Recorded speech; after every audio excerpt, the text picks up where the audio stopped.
మీ అందరికీ శుభాభివందనాలు తెలియపరుస్తున్నాను. ప్రభునందు ప్రియమైన దేవుని బిడ్డలారా, దేవుడు తగిన సమయం వచ్చినప్పుడు తన సమయంలో ఆయన నిర్ణయించిన కాలంలో ఖచ్చితంగా నిన్ను దేవుడు హెచ్చిస్తాడు. నిన్ను దేవుడు ఆయన ఉన్నత స్థితిలో నిన్ను నిలబెడతాడు. నిన్ను నీ కుటుంబాన్ని ఆ దేవుడు ఖచ్చితంగా ఆ స్థితిలో ఉంచుతాడు. కొన్ని సమయాల్లో మనకు అనిపిస్తుంది, ఏంటి ప్రభా, భక్తిహీనంగా జీవించేవారు, అన్యాయంగా అక్రమంగా జీవించేవారు రోజు రోజుకు వారు అభివృద్ధిని చూస్తున్నారు.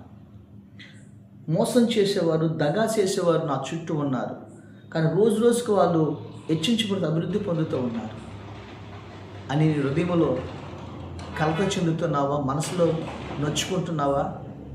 నేనైతే నీ కొరకు కనిపెట్టుకుంటూ ప్రార్థన చేస్తూ నీతిగా యథార్థంగా నీ కొరకు బ్రతుకుతూ నీవే మా దేవుడు అని నేను నమ్ముకున్న మా బ్రతుకులు ఎప్పుడు కూడా ఈ అధమ స్థితి, ఈ అంధకార స్థితి, ఈ అప్పుల స్థితి, ఈ అనారోగ్య స్థితి, సమృద్ధి లేని స్థితిలో మేము ఉన్నాము ప్రభా. మా కళ్ళ ముందు చూస్తే అన్యాయానికే రోజులు ఉన్నట్టు అనిపిస్తున్నాయి, మోసానికే రోజులు ఉన్నట్టు అనిపిస్తున్నాయి, నీతికి యథార్థానికి న్యాయానికి రోజులు లేవు అనుకుంటానని ఒకవేళ మనసులో నువ్వు బాధపడుతున్నావేమో. విషయం తెలుసా, దేవుడు ఎప్పుడు కూడా నీతి న్యాయములను ఆయన సింహాసనములు, నీతిమంతులను దేవుడు తగిన సమయంలో హెచ్చిస్తాడు. ఆయన నీతికి యథార్థత కలిగిన వారిని ఆ దేవుడు హెచ్చిస్తాడు. ఈరోజు జ్ఞాపకం చేసుకో పిల్లరా, దేవుడు ఖచ్చితంగా ఆయన తగిన సమయంలో ఆయన నిర్ణయకాలమున నిన్ను హెచ్చిస్తాడు. బైబిల్ గ్రంథంలో ఒక మాట మనం చూసినట్లయితే, ఎస్తేరు గ్రంథం 3వ అధ్యాయము మనం చూసినట్లయితే 1వ వచనం మనం చూసినట్లయితే, ఈ సంగతులైన తర్వాత రాజు అయిన అహస్వరోసు అమ్మేదాత కుమారుడును అగాగీయుడగు హామానును ఘనపరిచి వాని హెచ్చించాను. జాగ్రత్త వినండి. హామాను అనేవాడిని యూదులకు ప్రధానమంత్రిగా 127 సంస్థానములకు ప్రధానమంత్రిగా ఆ రాజ్యాన్ని పరిపాలన చేస్తున్న అహస్వరోసు రాజు అతన్ని ప్రధానమంత్రిగా అతన్ని హెచ్చిస్తాడు. ఈ సంగతులైన తర్వాత అనంటే మనం చూస్తున్న 3వ అధ్యాయం అని 2వ అధ్యాయంలో మనం పైన చూసినట్లయితే జాగ్రత్త వినండి. మనం 20వ వచనం 22వ వచనం మొత్తం మనం చూసినట్లయితే ఈ సంగతుల ముందు ఏం జరిగిందంటే, ఈ సూసాను కోటలోనికి కొంతమంది దుండగులు ప్రవేశించి రాజును చంపాలని వారు రహస్యంగా ప్రవేశించారు. ఈ రాజ్యంలో కూడా కొంతమంది చేతులు కలిపారు, ఆ దుండగులు ప్రవేశించారు. అప్పుడు ఈ మొర్దెకై అనేవాడు గేటు దగ్గర వాచ్మెన్గా పనిచేస్తున్నాడు. వాచ్మెన్గా పనిచేస్తున్న సమయంలో ఈ మొర్దెకై ఈ దొంగలను పసికట్టి వారిని పట్టుకుని వారిని ఆ సైనికులకు అప్పగిస్తాడు. ఆ సైనికులకు అప్పగించిన ఆ సమయంలో ఈ బందిపోటు దొంగలను చెరసాల్లో వేస్తాడు. ఒక రకంగా చెప్పాలిస్తే ఈ రాజు యొక్క ప్రాణాలను కాపాడిన వాడు ఎవడే అంటే ఈ మొర్దెకైకి. కానీ ఈ మొర్దెకైకి మాత్రం ఏ బహుమతి ఇవ్వాల, ఏ సన్మానం జరగల, ఏ ప్రమోషన్ జరగల. పైపెచ్చు అసలు రాజు విషయంలో ఏ మేలు చేయనివాడు,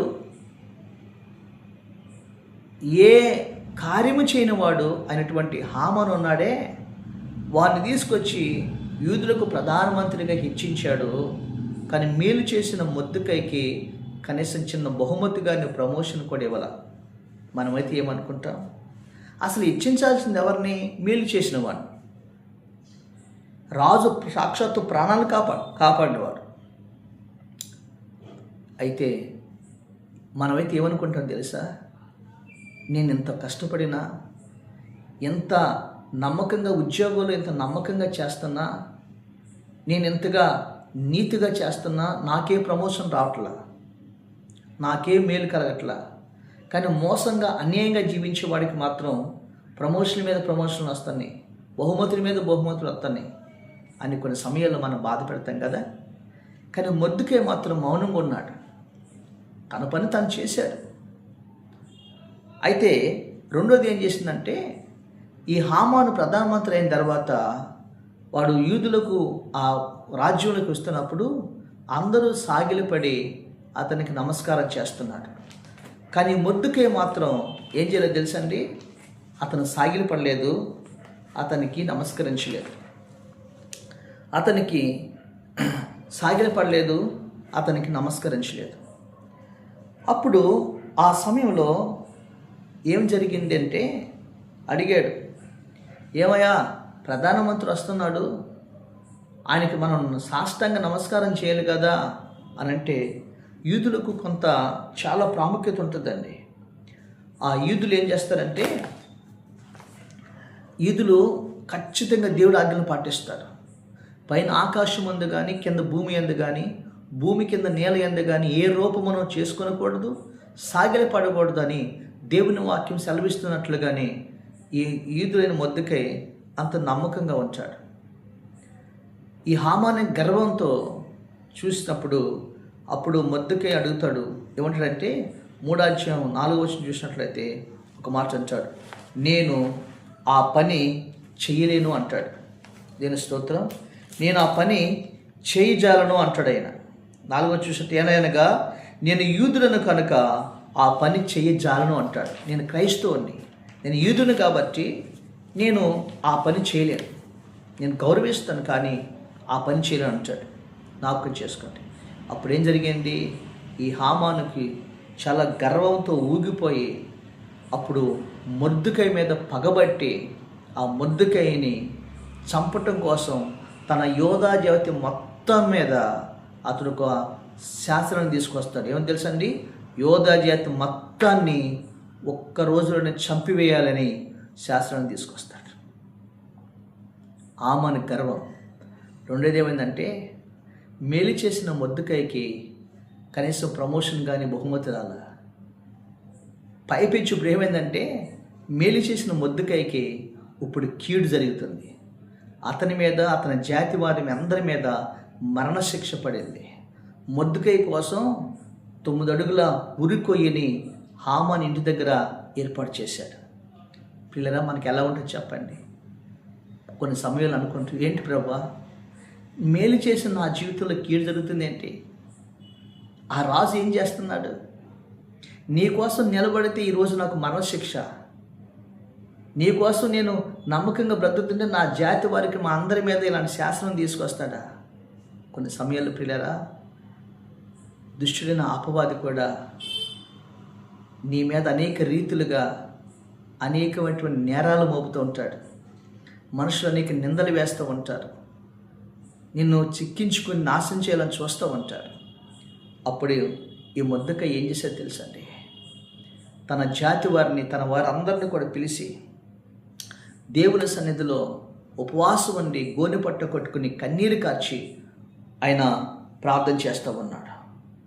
దేవుని స్తోత్రం కలుగునుగాక. ప్రార్థన చేస్తూ ఉన్నాడు. చూడండి, మనం చూసినట్లయితే ఒక అద్భుతంగా మనం చూసినట్లు 4వ అధ్యాయం 1వ వచనం చూసినట్లయితే, మొర్దెకై గోనె పట్ట కట్టుకొని ఆయన దేవుడి సన్నిధిలో అంగలారుస్తూ సంఘం అంతా కూడా యూదు రాజమార్గంలో వచ్చి విలపిస్తూ ప్రార్థన చేస్తూ ఉన్నారు, దేవుడు కనికరించమని. ఆ సమయంలో ఎస్తేరు దగ్గరికి వస్తుంది. ఏం జరిగిందని అడిగితే, ఇలా మీ పినతండ్రి ఇలాంటి శాస్త్రం తీసుకొచ్చారంటాడు. మొర్దెకై అంటాడు, నీ వెళ్ళి రాజును అడుగు, లేకపోతే మాకు యూదులకు మరొక దిక్కు నుండి దేవుడు సహాయాన్ని పంపిస్తాడు అంటాడు మొర్దెకై. ఉపవాసం ఉండి కన్నీరు కార్చి ప్రార్థన చేస్తారు. ప్రభా, ఏంటి నాయన, మాకు అన్యాయమా? నీ కోసం బ్రతుకుతున్నా, నీ జనాంగం కదా ప్రభా, ఈరోజు ఆ హామానికి మొక్కనందుకు వాడి గర్వంతో ఈరోజు మాకు మరణశక్తి తీసుకొచ్చాడని కన్నీరు కార్చి ప్రార్థన చేస్తారండి. 3వ రోజు రాత్రి దేవుడు అహాసూరు రాజుకు ప్రత్యక్షమై అతను నిద్రపోనివ్వడు. అతనికి నిద్రపోనివ్వకుండా కలవరపడుతాడు. 6వ అధ్యాయం 1వ వచనం చూసినట్లయితే, రాత్రి నిద్ర పట్టకపోయినందున రాజ్యపు సమాచార గ్రంథం తీసుకురమ్మని చెప్పేశాను. నేను రాత్రిపూట వార్తలు చదవమంటున్నాడు రాజు. అప్పుడు 3వ వచనం, ఆ రాజు ఆ సంగతి విని, అయ్యా, ఒకరోజు దుండగులు ఇక్కడ ప్రవేశించారు రాజ్యంలో. నీ ప్రాణాలు తీయటకు వచ్చినప్పుడు యూదుడైన మొర్దెకై ఆ దుండగులను అప్పగించి చెరసాలలో వేయించాడు అన్నాడు. రాజు ఆశ్చర్యపోయాడు. మరి మొర్దెకైకి ఏదైనా బహుమతి ఇచ్చారా? అసలు ఏమి ఇవ్వలేదయ్యా, అసలు సన్మానం చేయలేదయ్యా. అప్పుడు వెంటనే ఆ రాజు బయట ఎవరున్నారని పిలిచాడు. హామాను బయట ఉన్నాడు. ఎందుకు? మొర్దెకై ఉరి తీయమని అడగటానికి వచ్చాడు. అప్పుడు రాజు పిలిచి, ఒకరిని గనపరచాలంటే ఏం చేయాలి అని హామాను అడిగాడు. ఈ హామాను నన్నుగాక ఎవడు గనపరుస్తారు రాజు అని, రాజుగారి గుర్రం ఎక్కాలి, రాజుగారి వస్త్రం, రాజుగారి కిరీటం, రాజుగారి అన్నీ ధరించుకోవాలి, అప్పుడు ఒకడు తాడు పట్టుకుని ఊరేగించాలన్నాడు. ఆ పని తప్పక నీవు మొర్దెకైకి చెయ్యి అన్నాడు రాజు. దేవునికి స్తోత్రం కలుగును గాక. ప్రియమైన దేవుడు బిడ్డలారా, మనుషులు నువ్వు చేసింది గుర్తించుకోకపోతే దేవుడు గుర్తించుకుంటాడు. తగిన సమయం వచ్చినప్పుడు నిన్ను దేవుడు కనపరుస్తాడని చెప్పాను కదా. ఇప్పుడు దేవుడు కలుగు చేసుకున్నాడు. ఆ మొర్దెకైని ఆ గుర్రం మీద ఎక్కించి మనం చూస్తున్నాం. గుర్రం ఎక్కించి 2వ వచనం 6వ అధ్యాయము 7వ వచనం చూడండి. అలాగా మరి మొర్దెకైని ఆ గుర్రం ఎక్కించి కిరీటం ధరింపచేసి, ఏ రాజవీధుల్లో అయితే ఉపవాసం ఉండి ఏడ్చాడో మొర్దెకై, తన ప్రజలు ఏడ్చాడో, ఆ రాజు మార్గాలన్నిటిని కూడా ఆ హామాను గుర్రం తాడు పట్టుకొని మొర్దెకైని రాజవీధులన్నీ కూడా ఊరేగించాడు. దేవుని స్తోత్రం కలుగునుగా. అప్పుడు మొర్దెకై చూస్తున్నాడు, ప్రభా, ఈ వీధులంటే నేను ఏడ్చి ప్రార్థన చేసామయ్యా, మా దుఃఖాన్ని ఆనందంగా మార్చావు అయ్యా, మా నిందని ఘనతగా మార్చేవని కన్నీరు కార్చుతూ దేవుడు ఊరేగిస్తూ ఉన్నాడు. దేవుని స్తోత్రం. అంత మాత్రమే కాదు, చేసిన మేలుకి యాక్చువల్గా రాజు ఎవరిని హెచ్చించాలి? మొర్దెకైని హెచ్చించాలి. కానీ హామాను హెచ్చించబడ్డాడు కదా. చూడండి, బైబిల్ గ్రంథంలో మనం చూస్తాం. ఎస్తేరు గ్రంథము మనం 10వ అధ్యాయం మనం చూసినట్లయితే 3వ వచనం, ఆ హామానుని మొర్దెకై కోసం ఏర్పాటు చేసిన ఉరికమ్మ మీద హామాను ఉరి తీస్తాడు. తర్వాత ఆ యూదులందరికీ మొర్దెకైని యూదులకు ప్రధానమంత్రిగా చెప్పమంటారండి. మనం 10వ అధ్యాయం చూస్తాం. యూదులకు ప్రధానమంత్రిగా ఈ మొర్దెకైని దేవుడు హెచ్చిస్తాడు. దేవుని స్తోత్రం కలుగునుగా. 10వ అధ్యాయం 3వ వచనం చూడండి. యూదులైన మొర్దెకై రాజు అహష్వేరోషునకు ప్రధానమంత్రిగా నుండి తన వారందరితో సమాధానంగా మాట్లాడచ్చు, తన జనుల యొక్క క్షేమమును విచారించు, యూదులలో గొప్పవాడైన తన దేశస్తులు చాలామందికి ఇష్టడుగా ఉండెను. దేవుని స్తోత్రం. ఎవరు హెచ్చించాలండి? నేను చెప్పాను కదా, తగిన సమయం వచ్చినప్పుడు, తగిన కాలం వచ్చినప్పుడు దేవుడిని హెచ్చిస్తాడు. తెలుసా, మొర్దెకై మేలు చేశాడు. ఆ మేలు మనుషులు ఎవరు గుర్తించలా, దాన్ని కప్పిపెట్టారు. కానీ మొర్దెకై నీతిగా ప్రభు కొరకు నిలబడ్డాడు. తెలుసా, ఆ రాజు అయితే ప్రమోషన్ ఇచ్చాడేమో, ఈ రాజు అయితే గేటు దగ్గర వాచ్మెన్ ఉన్న ఆ మొర్దెకైని తీసుకెళ్ళి 127 సంస్థానములకు గొప్ప అధిపతిగా, ప్రధానమంత్రిగా దేవుడు హెచ్చించాడు. దాని స్తోత్రం. హామాను ఇంటిని, శత్రువుల ఇంటిని మొర్దెకైకి అప్పగించాడు. ఈరోజు తెలుసండి, ఆ దేవాతి దేవుడు మొర్దెకైని యూదులలో ప్రధానమంత్రిగా హెచ్చించినట్లుగా మనం చూస్తున్నాం. దేవుని స్తోత్రం. ఈ రోజున బైబిల్ గ్రంథంలో మనం చూస్తాం. 75వ కీర్తన 7వ వచనం మనం చూసినట్లయితే, దేవుడు తీర్పు తీర్చేవాడు, ఒకరిని తగ్గించును, ఒకరిని హెచ్చించును. దేవుడే తీర్పు తీర్స్తాడు. ఈ భక్తిహీనుడైన హామానికి తీర్పు తీర్చాడు. అన్యాయంగా, అక్రమంగా నీతిమంతుని మీద లేచినటువంటి హామానుని వాడు తీసిన గోతిలో వాణ్ణి దేవుడు పడవేశాడు. కానీ ఈ మొర్దెకైని దేవుడు మరణ శాసనం తిరగరాశాడు, కొట్టివేశాడు. ఆ తర్వాత యూదులలో ప్రధానమంత్రిగా హెచ్చించాడు. మొర్దెకైని దేవుడు అది 120 సంస్థానాలలో ప్రధానమంత్రిగా గొప్ప చేశాడు. ఈరోజు పిల్లారా, జ్ఞాపకం చేసుకో, అనుకుంటూ భక్తిహీనులేమో ఆ విధంగా ఉన్నారు ప్రభా. నా జీవితం ఏంటి అనుకుంటున్నావా? లేదు లేదు, దేవుడు నిన్ను మర్చిపోడు. దేవుడు తప్పక నిన్ను హెచ్చిస్తాడు. నీవు చేసిన మేలుని, నువ్వు చేసిన ప్రార్థనని, నీ ప్రయాసాన్ని, నీ ప్రార్థనని, నువ్వు నీతి తత్వాన్ని ప్రభు కొరకు జీవిస్తున్నావు కదా, దేవుడు మర్చిపోడు. మనుషులు మర్చిపోయినా దేవుడు మర్చిపోడు. ఆయన కాలం వచ్చినప్పుడు, ఆయన సమయం వచ్చినప్పుడు తప్పక నీ కుటుంబాన్ని, నిన్ను, నీ భర్తని, నీ ఉద్యోగంలో, నీ వ్యాపారంలో, నీ బిడ్డల వివాహంలో, నువ్వు చదువులో, ఉద్యోగాల్లో ఆ దేవుడు హెచ్చిస్తాడు. దేవుని స్తోత్రం. అందుకని యెహోవా కొరకు కనిపెట్టుకుని ఉండుము, భూమిని స్వతంత్రించుకున్నట్లుగా ఆయనని హెచ్చించిన ప్రభు చెప్పాడు. అలాంటి హెచ్చింపు, అలాంటి ఘనత నీకు, నీ బిడ్డలకు దేవుడు అనుగ్రహించును గాక. ఆమేన్. పరిశుద్ధుడైన మా తండ్రి, కృతజ్ఞతాస్తుతులు, స్తోత్రాలు చెల్లిస్తున్నాం. ఈ రాత్రికాల సమయంలో నీ వాక్యము ద్వారా మాతో మాట్లాడేందుకు స్తోత్రాలు. ప్రభా, వద్దుగా అనుకోవచ్చు, ఏంటి ప్రభా, నేను మేలు చేస్తే ఈ రోజున నాకు చెందవలసిన బహుమానం, నాకు రావాల్సిన ప్రమోషన్ ప్రభా వేరే వాడికి వచ్చింది, అయినా పర్లేదు, కానీ కీడు ఎదురైంది ప్రభా అని బాధపడలేదు. కానీ దేవుని పాదాల దగ్గర ప్రార్థన చేశారు. ఈరోజు ప్రభా, మేలు చేసి బిడ్డలు ఎవరు కీడు అనిపిస్తున్నారు, ఎవరు మంచి చేసి ఉద్యోగాల్లో అట్లో ప్రమోషన్ లేకుండా అలాగనే ఉన్నారు, వారందరినీ జ్ఞాపకం చేసుకుని వారిని హెచ్చించమని ప్రార్థిస్తున్నాం, దీవించమని ప్రార్థిస్తూ ఈ వాక్యం విన్న ప్రతి ఒక్క బిడ్డల జీవితాల్లో ఇలాంటి అద్భుతమైన కార్యం జరిగించమని యేసు నామమున అడుగుచున్నాము తండ్రి. ఆమేన్.